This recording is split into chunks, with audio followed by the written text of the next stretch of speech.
Namaskaram. I am Mukti Dharur from 4th B. I am here to invite you all for Antriksh Darshanam. Namaskaraः व्योमगामी वर्यः. Oh, Namaskaraः. Hey Mukti, are you ready? Aham Mahodaya. This is our rocket. We have to go in. असतु अन्तः गच्छामः. अहो अद्भुत. पश्यन्तु मेघः अतीव सुन्दर सन्ति. अपि च नक्षत्रः प्रकाशमानः सन्ति. Hey, look. This is our solar system. There are planets in the solar system. आम् अतीव सुन्दरम्. अद्भुत नवग्रहाणि खलु. सूर्य, बुध, शुक्र, भू, अंगारक, बृहस्पति, शनि, राहु, केतु ग्रह. Okay, now we have to go down back to earth. भूमि प्रतिवा, गृह प्रतिवा.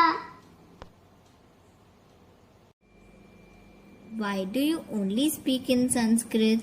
You don't know other languages? ना अहम् अन्यः भाषा अपि जानामि, किन्तु संस्कृतभाषायां भाषितुम् इच्छामि. संस्कृतभाषा सर्वसा भाषां जननी अस्ति. भारतस्य प्रतिष्ठे द्वे संस्कृतं संस्कृतिस्तदा. Who found this language? महर्षिभिः ब्रह्म निर्मितम् इति विश्वसन्ति. एषा भाषा गीर्वाणी देवभाषा इति कथयन्ति. Yes, even I know. Sanskrit is the only language which convey the message to the space with least count of words. आम संस्कृत भाषा वैज्ञानिक भाषा अस्ति. We should learn Sanskrit. We should speak in Sanskrit. असतु वयं संस्कृत भाषायामः. జయతు సంస్కృతం, జయతు భారతం. ఒకరోజు సింహం బాగా తినేసి పడుకుంది. అప్పుడు ఒక ఎలుకొచ్చి సింహం రాజా మీద ఆడుకుంటే చాలా బాగుంటుంది అని సింహం మీద ఆడుకుంటుంది. అని ఆడుకుంది. అప్పుడు సింహం లేచి, నువ్వు నాపైనే ఆడతావా? నా నిద్రని చాలా డిస్టర్బ్ చేస్తావు. అందుకు నేను తినేస్తా. సారీ సింహం రాజా, నేను ఇంకోసారి చెయ్యను అని సింహం ఇట్లా నడిచింది. అప్పుడు ఎలుక పారిపోయింది. అప్పుడు ఒకరోజు సింహం నడుస్తుంటే ఒక వలలో చిక్కడానికి వేటగాళ్ళు ఇక్కడ ఉన్నారు. వల పెట్టారు. అప్పుడు సింహం వలలో ఇరుక్కుంది. అప్పుడు వేటగాళ్ళు పెద్ద బండిని తేయడానికి వెళ్ళారు. అప్పుడు సింహం బాగా అరిచింది. అప్పుడు ఎలుక ఇంకా వేరే జంతువులు వచ్చి, సింహం రాజా కష్టంలో ఉన్నారు, నేను కాపాడుతాను అని వెళ్ళింది. అప్పుడు సింహం ఎలుక మొత్తం వాళ్ళని కొరికేసి సింహం బయటకు వచ్చింది. అప్పుడు సింహం ఇంకా ఎలుక చాలా మంచి ఫ్రెండ్స్, స్నేహితులు అయిపోయారు. అప్పుడు వేటగాళ్ళు బండిని తీసుకొస్తుంటే సింహం అరిచింది అని అరిచింది. అప్పుడు ఇద్దరు, సరే సింహం రాజా నేను వెళ్తాను. ఎక్కడికి వెళ్ళేది? నువ్వు ఇప్పుడు యువరాజువి అని చెప్పింది. సరే ధన్యవాదాలు నేను సూర్య క్లాస్ ఏ. नमस्कार, मेरा नाम प्रतुल्या। मैं शेर और हाथी की दोस्ती कहानी सुनाऊंगी। एक जंगल में एक शेर था। उसे बहुत भूख लग रहा था। शेर ने एक हिरन को देखा, उसे मार कर खाया। उस समय में शेर के गले में हिरन के हड्डी फंस गई, उसे निकल नहीं पा रहा था। शेर बहुत दर्द हुआ। शेर मदद के लिए जंगल में इधर उधर घूम रहा था। शेर को एक मोर में नजर आया। शेर ने कहा कि मेरे गले में हड्डी फंस गई, तुम उसे निकाल दो। मोर ने कहा, ऐसे बिल्कुल नहीं हो सकता। इस बहाना से तुम मुझे खाना चाहते हैं ना, तुम यहाँ से चले जाओ। शेर मायूस होकर वहाँ से चलेंगे। शेर एक जिराफ ने नजर आया। शेर ने कहा कि मेरे गले में हड्डी फंस गई, तुम उसे निकाल दो। जिराफ ने कहा, ऐसे बिल्कुल नहीं हो सकता।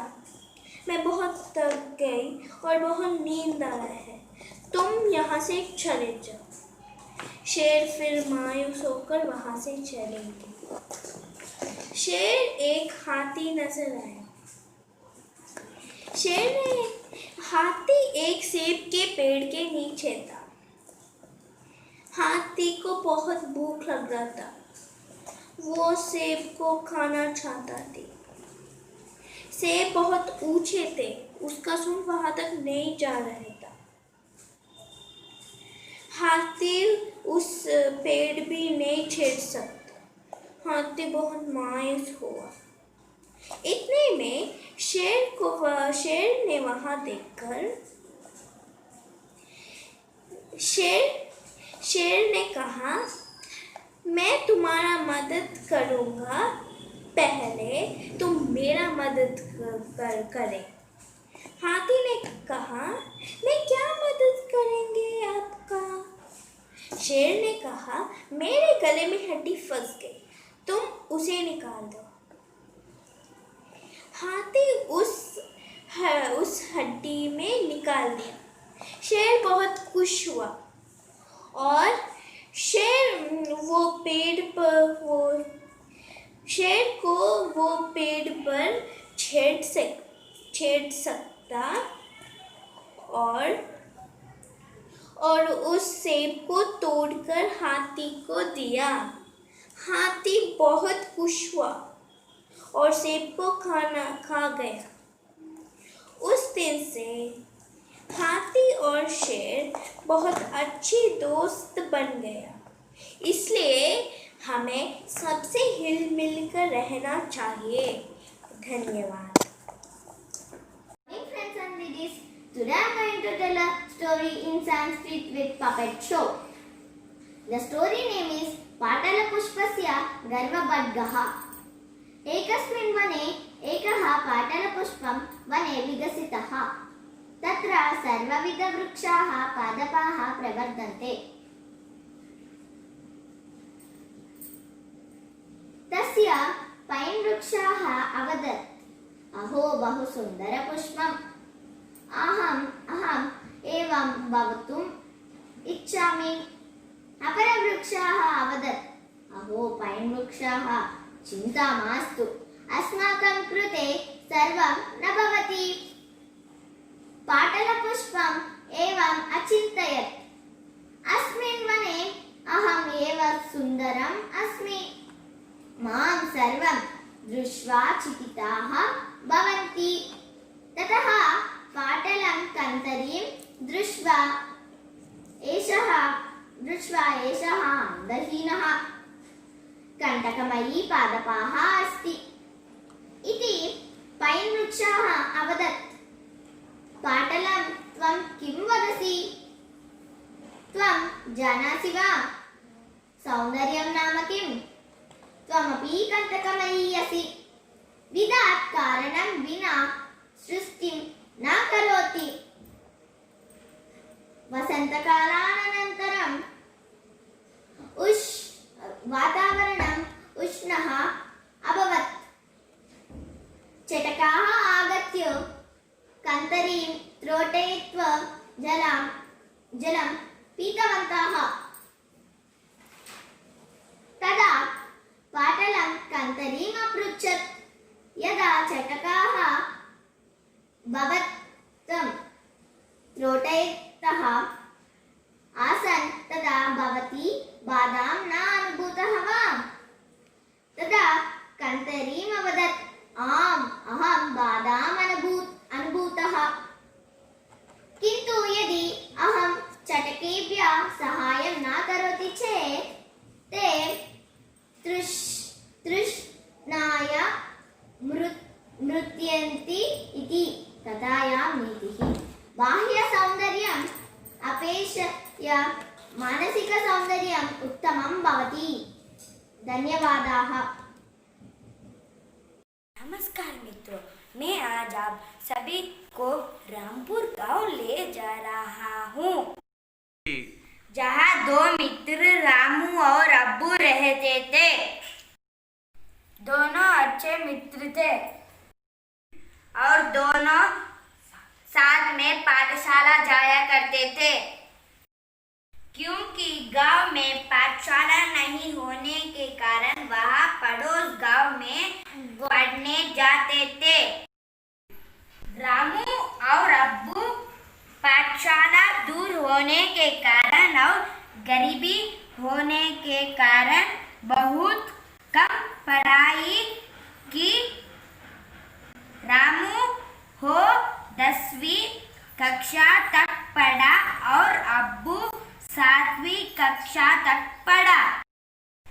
कुछ वर्ष बाद अब्बू और रामू की शादी हो गई। कुछ वर्ष बाद अब्बू को 2 लड़के हुए और रामू को 3 लड़कियां हुए। रामू और अब्बू अपने बच्चों को वही पाठशाला भेजे जहाँ वो पढ़े थे। रामू की लड़कियां बहुत समझदार, होशियार और पढ़ाई में आगे थी, जिससे रामू बहुत खुश हुआ करता था और वह अपने बेटियों को पढ़ा लिखा कर बड़ा आदमी बनाना चाहता था। कुछ वर्ष बाद अब्बू के लड़के और रामू के लड़कियां 10वीं कक्षा पास हुए।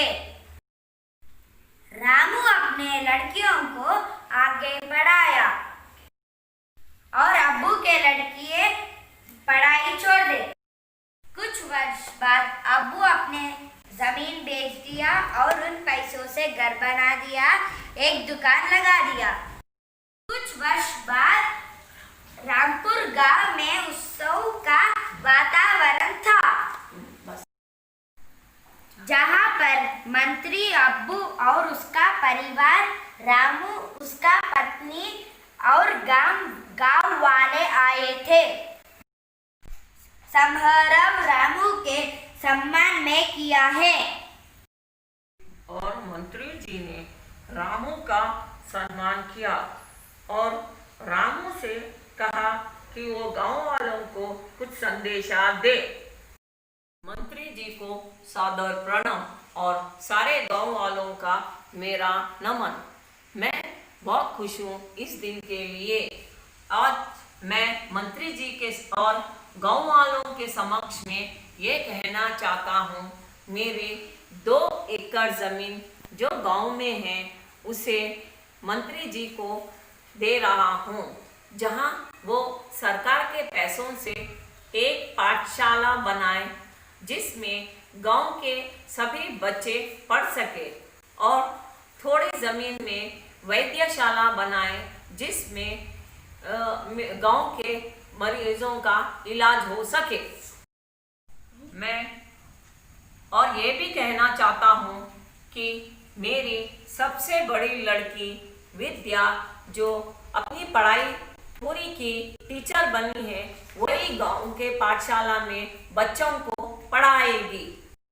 और मेरी दूसरी लड़की धनवंतरी जो अपनी डॉक्टरी पूरी की है, पढ़ाई पूरी की है, वो वही हॉस्पिटल में काम करेगी और गांव के मरीजों का इलाज करेगी। मेरी तीसरी लड़की शक्ति जो कलेक्टर बनी है, वही अपने गांव का विकास करेगी। मैं गांव वालों को और देशवासियों को ये संदेशा देना चाहता हूँ कि लड़कियाँ लक्ष्मी, सरस्वती और शक्ति स्वरूप होती हैं, जो अपना नाम नहीं बल्कि अपने माता पिता और परिवार, गांव वालों का और देशवासियों का नाम उन्नति के स्थान पे ले जाती हैं। धन्यवाद। हम सभी को लड़कियों का आदर करना चाहिए और सम्मान करना चाहिए।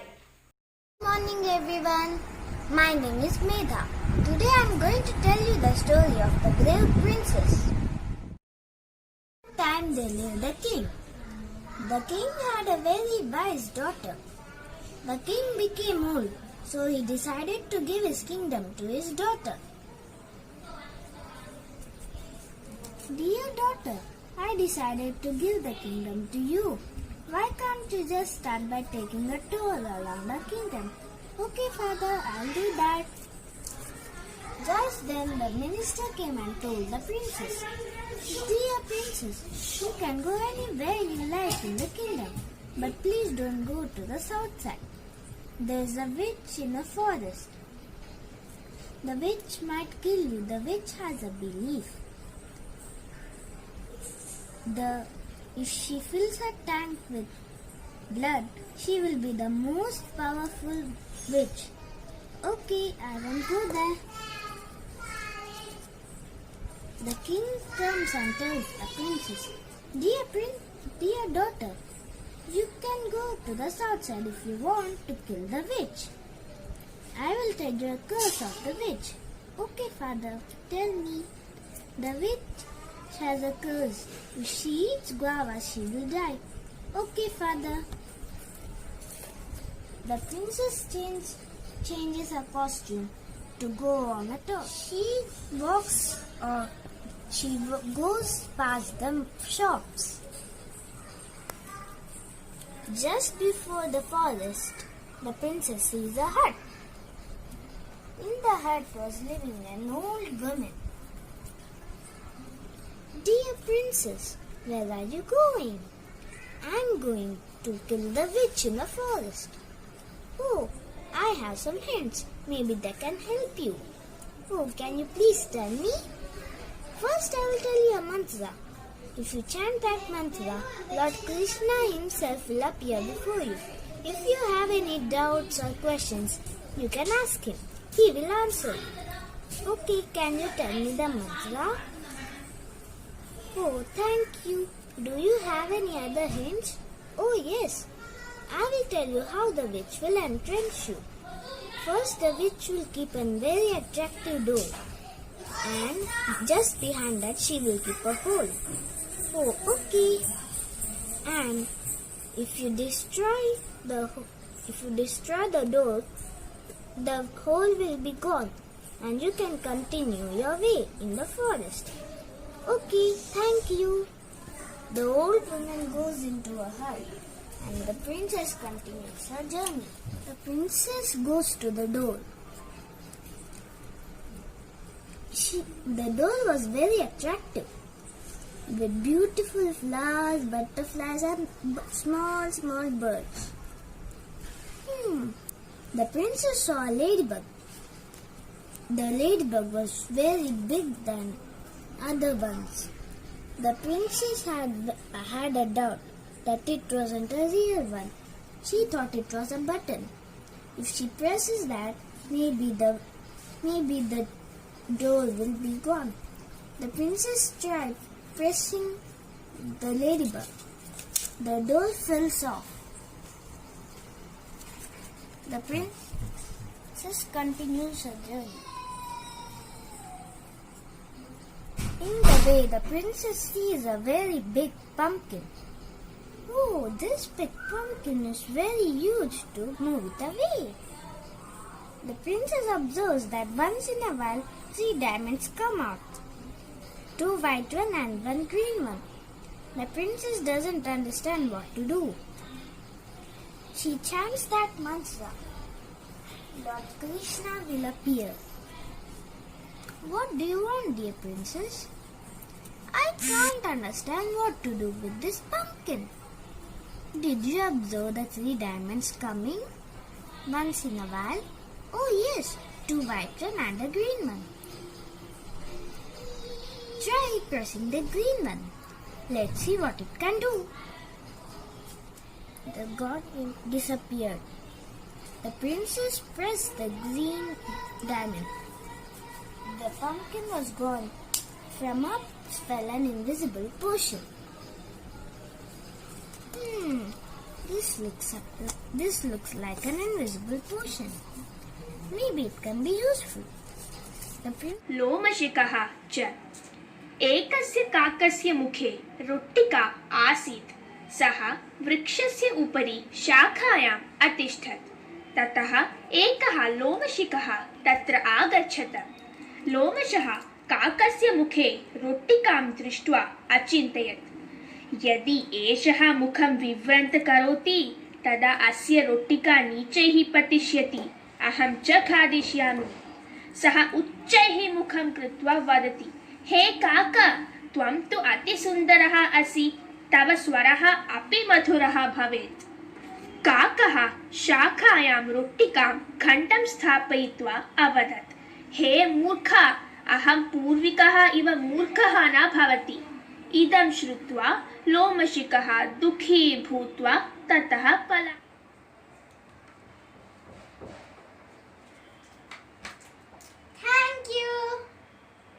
नमस्ते दोस्तों, मेरा नाम हर्षा है और मैं आपको एक कहानी दिखाना चाहता हूँ एक पपेट शो के रूप में। कहानी का नाम है एक शेर और एक गाय की। चलो और कहानी की ओर बढ़ते हैं। एक जंगल में एक गाय रहती थी।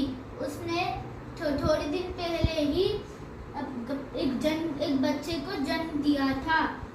तो यह एक दिन खाना खाने के लिए जंगल की ओर गई और खाते समय ही एक शेर आके उसके बाजू में आ गया और कहने लगा, गाय, मैं तुम्हें खाने जा रहा हूँ, मैं बहुत भूखा हूँ, मुझे जल्दी से मेरा भोजन बनाओ, मैं तुम्हें खाने वाला हूँ।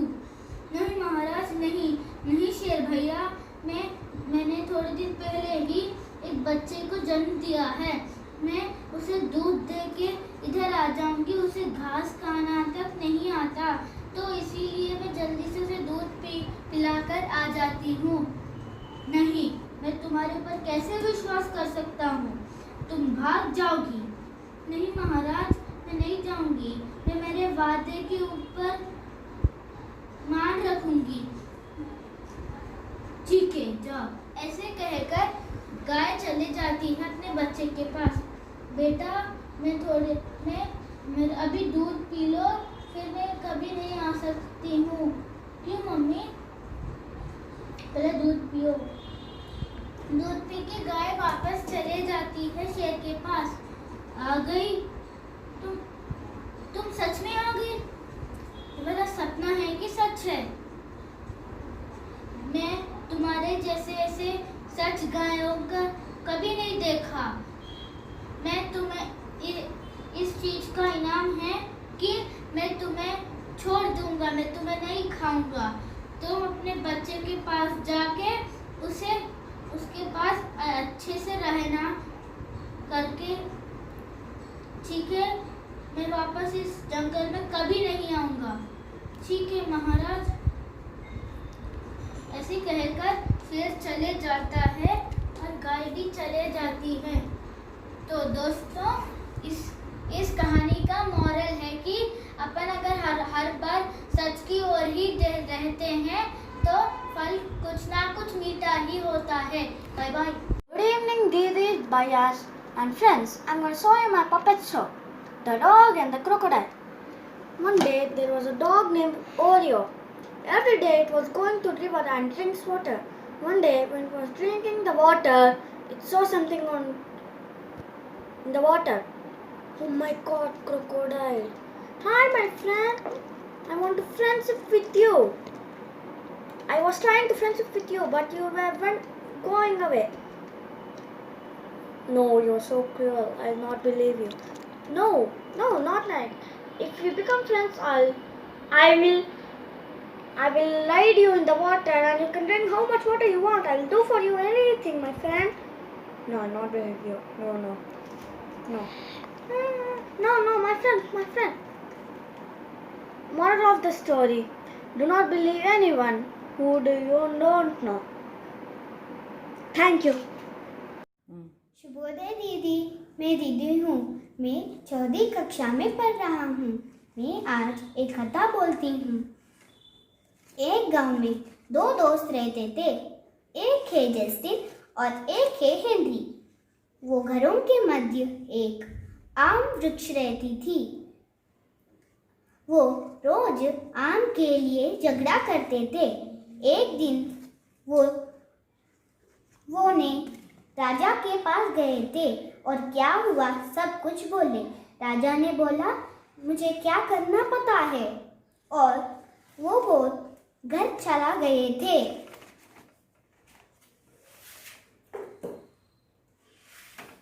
राजा को एक चतुर मंत्री थी। वो ने बोला, मुझे क्या करना पता है मैं राजा। और वो दिन वो मंत्री ने वो दोनों के पास गाकर क्या कहता थे कि रात्रि में तुम्हारे पर कुछ चोर आकर खा रहे हैं, और वो मंत्री चला जाता। वो रात जस्टिन ने उसकी घर जाकर अच्छे से सोई, पर हेनरी ने आम फल को देखते देखते उधर इधर घूमता था। वो मंत्री ने देखा था।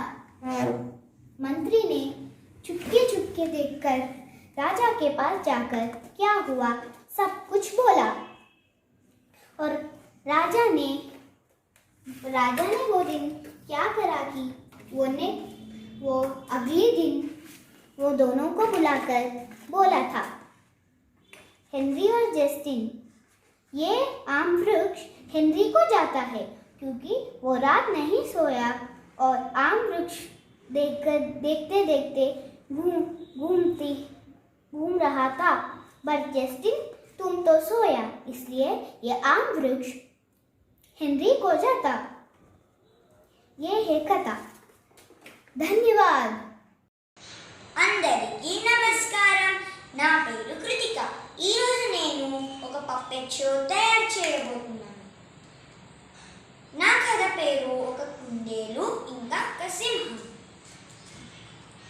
అనగనగా ఒక అడవిలో ఒక సింహం ఉండేది.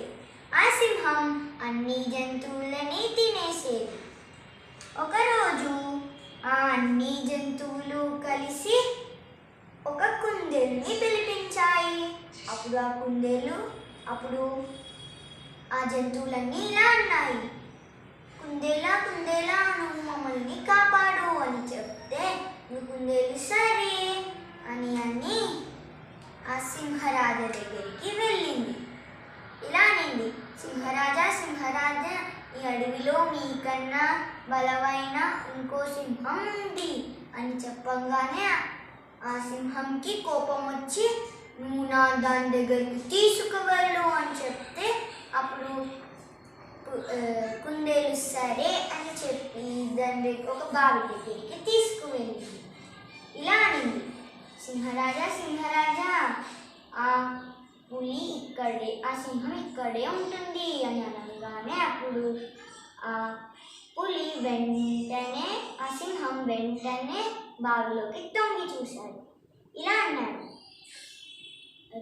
అతను తొంగి చూడగానే అక్కడ ఆయన నీడ కనిపించి ఇలా అన్నాడు, అవును ఇక్కడ ఇంకొక సింహం ఉంది అని అనగానే అప్పుడు ఇతను గర్జించాడు. గర్జించంగానే అప్పుడు ఆ నీడ కూడా అలానే గర్జించి ఇతనికి ఇంకా కోపం వచ్చి బావిలో దుంకేశాడు చంపడానికి. దుంకేసి భయపడ్డాడు.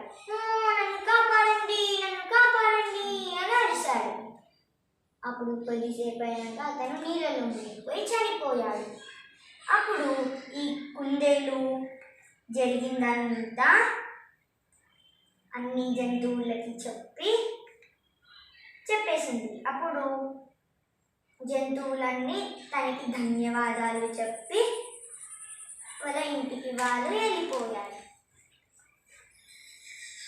ఈ యొక్క కథ నీతి ఏంటంటే మనము ఎప్పుడూ ఏది తెలుసుకోకుండానే ఏది చెప్పొద్దు, ఏది చేయొద్దు. ఇంకా మనం ఎప్పుడైనా ఏదైనా సమస్యలో ఇరికినప్పుడు మన స్నేహితుల హెల్ప్, సహాయం అడిగి మనం దాన్ని పరిష్కరించాలి. ధన్యవాదాలు. Hi everyone, I am Anal Tiwari and I am going to present a puppet show on the importance of trees. One fine day, the sun was brightening, birds were flying and two men were walking from there. Then they came to a park. In the park, the flowers were blooming, the animals were roaming around the park and the trees were very huge. Air was very fresh in there. Then they came to a man-made world. There was very noise pollution and air pollution. Then they came under a tree and they were discussing about.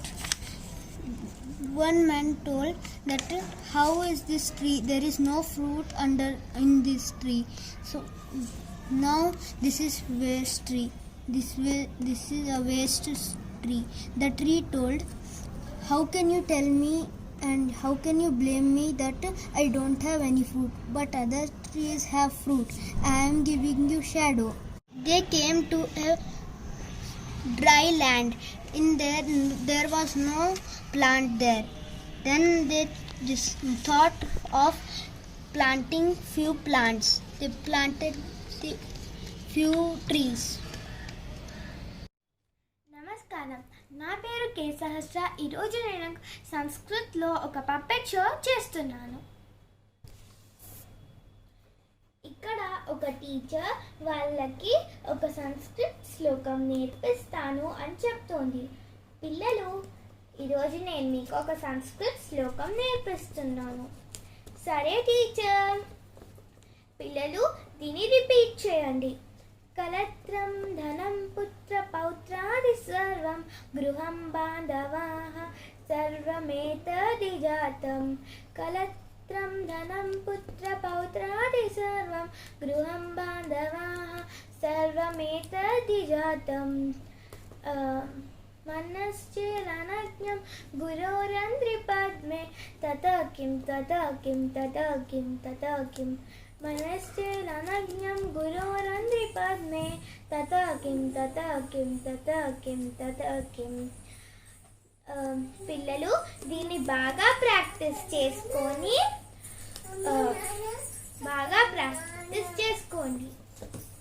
ధన్యవాదాలు. Hello friends, I am Kritika from 4th C. Today I am going to tell you a story.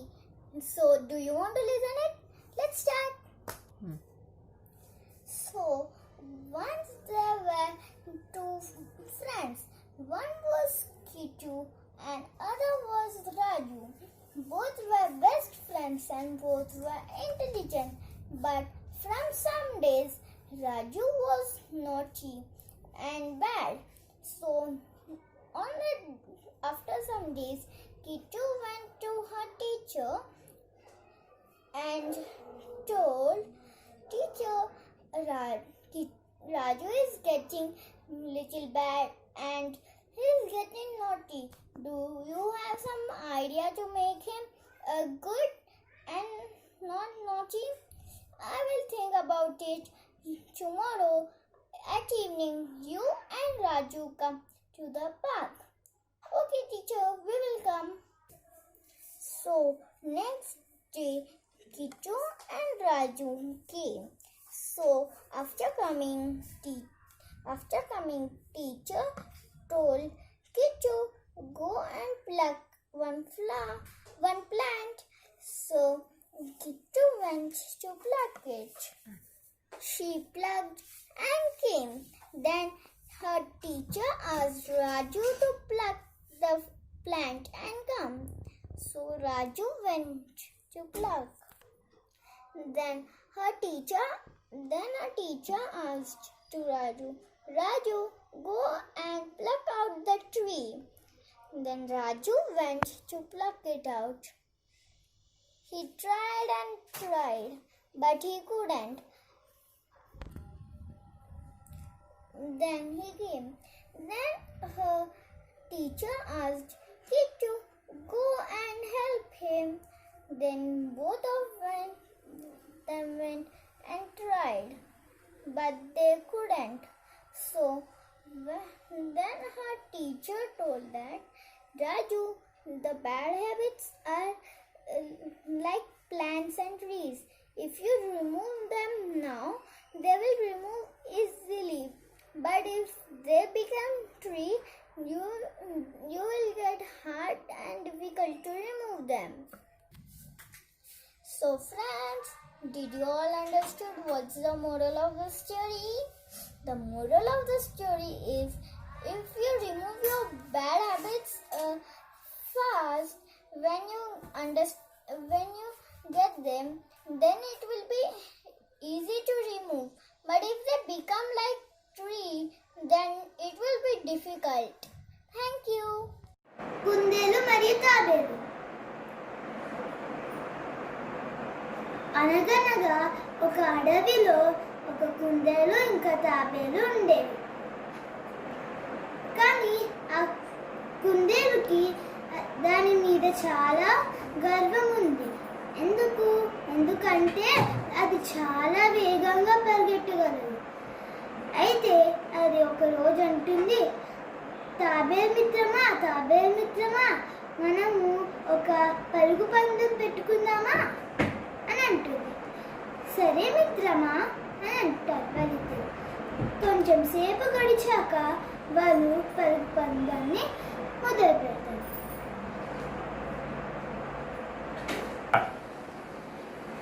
కుందేలు వేగంగా పరిగెడుతుంది, కానీ తాబేలైతే నెమ్మదిగా నడుస్తూ ఉంటుంది.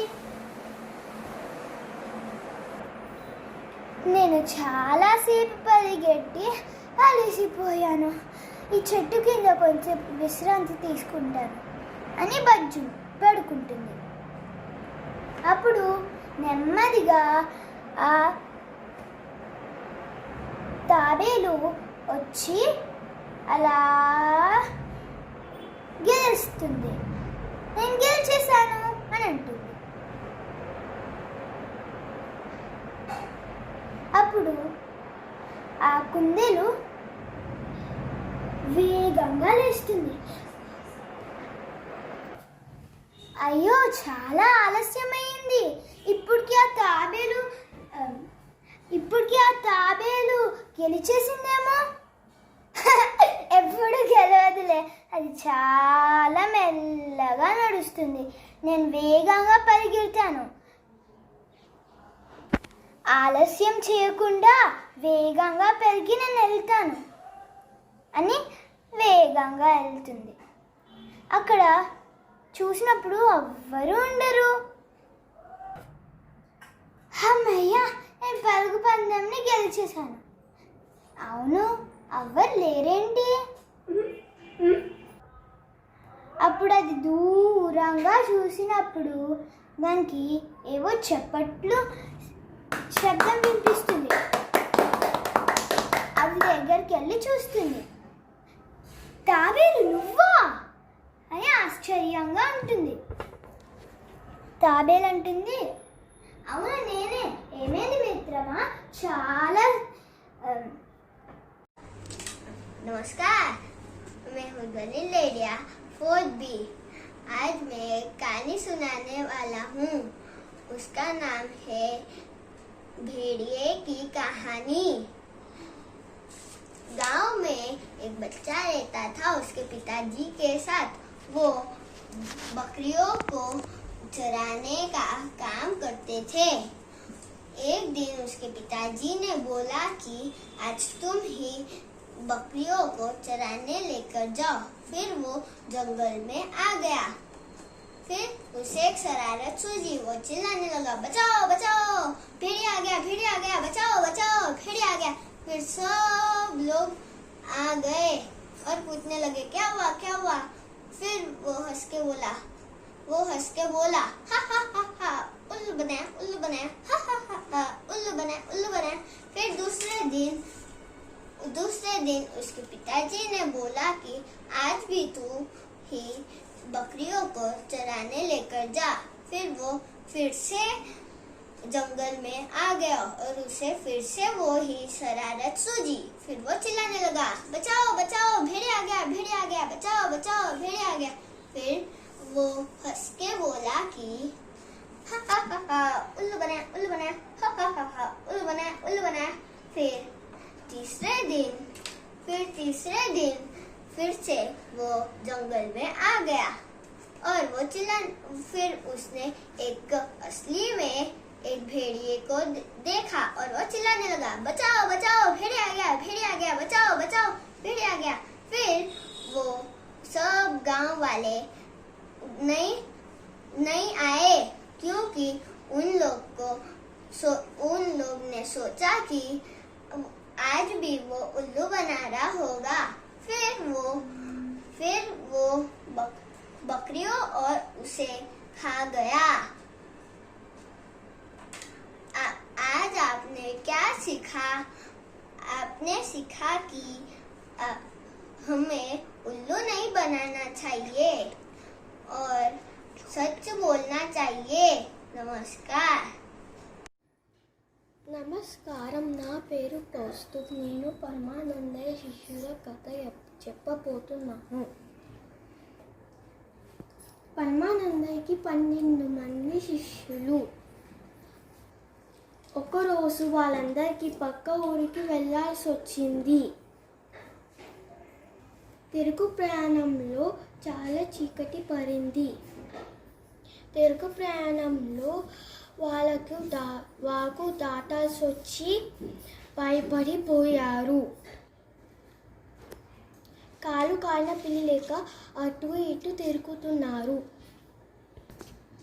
ఒక శిష్యుడు, ఇప్పుడు రాత్రి సమయం కదా, వాగు దినమంతా ప్రయాణిస్తూ అలసిపోయి ఉంటుంది. మనము వాగు పనుకున్నాక మనం వాగుని దాటుతాము. మరి వాగు నిద్రపోతుందో లేదో మనకెట్లా తెలుస్తుంది? ఓహో, అదెంత పని, చిటికలో కనపడతాను. ఆ శిష్యుడు పోయినాక వాగు దగ్గరికి ఆయనకి ఏం కూడా తెలవలేదు. ఆయన ఒక మంటతో ఉన్న కట్టెను తీసుకొని వాగులో అలా ఇట్లా అట్లా చెప్పేసేసి వాగులో ముంచారు. సీమని చప్పుడు వచ్చింది. ఆ చప్పుడుతో ఆయన భయపడిపోయారు. ఒరే, వాగుకేం పని ఉందో ఏమో, నా పైన ఇట్లా పగబడుతుందిరా.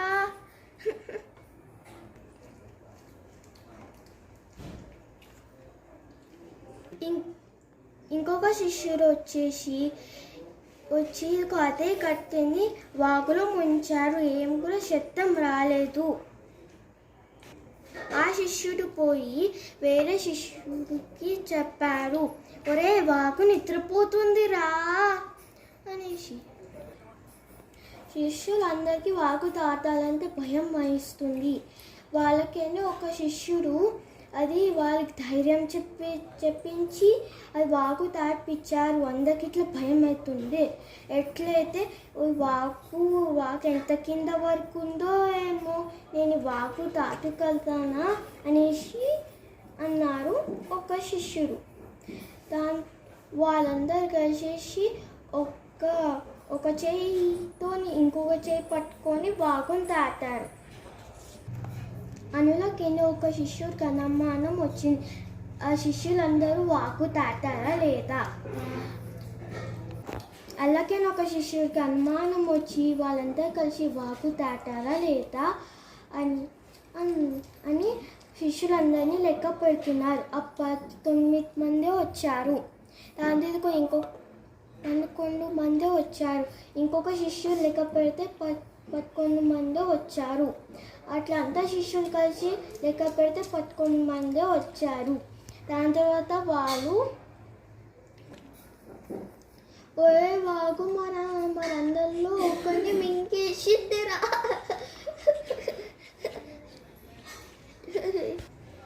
శిష్యులందరూ కలిసి గురువుగారిని పిలిచారు. దాని తర్వాత గురువుగారు వచ్చేసి అందరినీ లెక్క పెట్టినారు. దాని తర్వాత గురువు వాళ్ళ తప్పుని తెలుసుకున్నారు. గురువుగారు వచ్చి వాళ్ళ తప్పుని తెలుసుకున్నాక వాళ్ళందరూ కలిసి వాళ్ళ తప్పుని తెలుసుకున్నారు. అనగనగా ఒక చీమ దారి తప్పి నీళ్ళల్లో పడిపోయి కాపాడండి కాపాడండి అని అరుస్తుంటే అప్పుడు ఒక పక్షి చూసి దాన్ని ఎట్లా అయినా కాపాడాలని ఉద్దేశంతో చెట్టు నుంచి ఒక ఆకు తీసి నీళ్ళల్లో వేస్తుంది. అప్పుడు ఆ చీమ ఆ ఆకు మీద ఎక్కి నది ఒడ్డున చేరుకుంటుంది. ఆ తర్వాత మరుసటి రోజు ఆ చీమ పక్షికి కృతజ్ఞతలు చెప్పడానికి వెళ్తుంటే అప్పుడు ఒక వేటగాడు ఆ పక్షికి గురి పెట్టి కొట్టడానికి చూశాడు. అప్పుడు ఆ చీమ తొందరగా వెళ్ళి ఆ వేటగాడి కాళ్ళని కొట్టింది. అప్పుడు ఆ వేటగాడు గట్టిగా అరిచాడు, ఆ నొప్పుడుతుంది అని. అప్పుడు ఆ చప్పుడు విన్న పక్షి ఎగిరిపోయింది.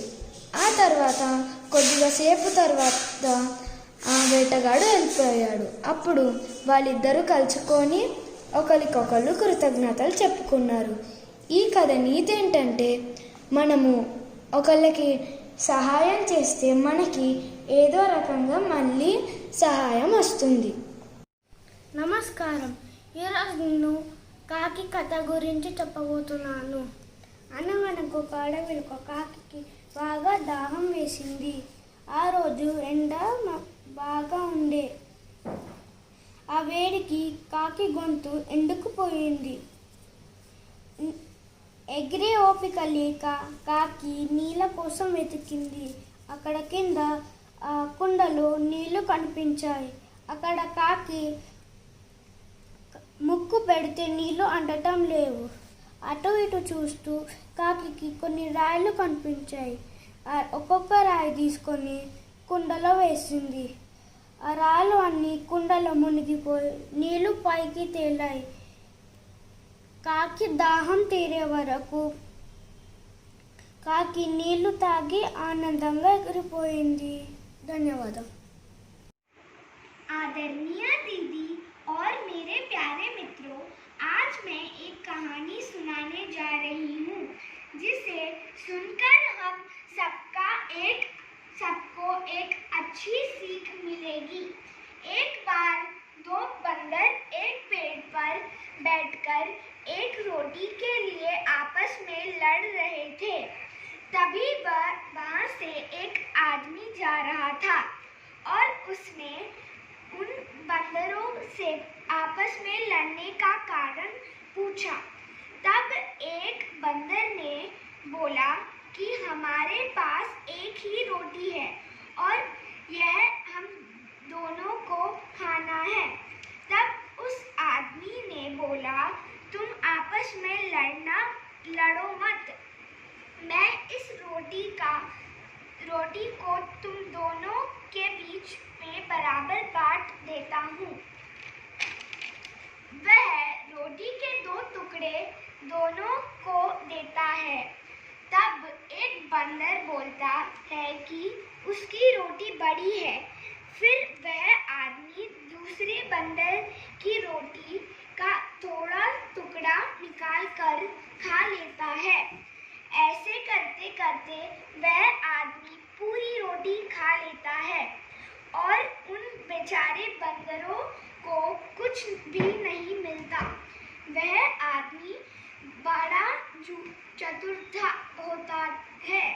बिना कुछ मेहनत किए ही वह अपना पेट भर लेता है। दोस्तों, कहानी का उद्देश्य है कि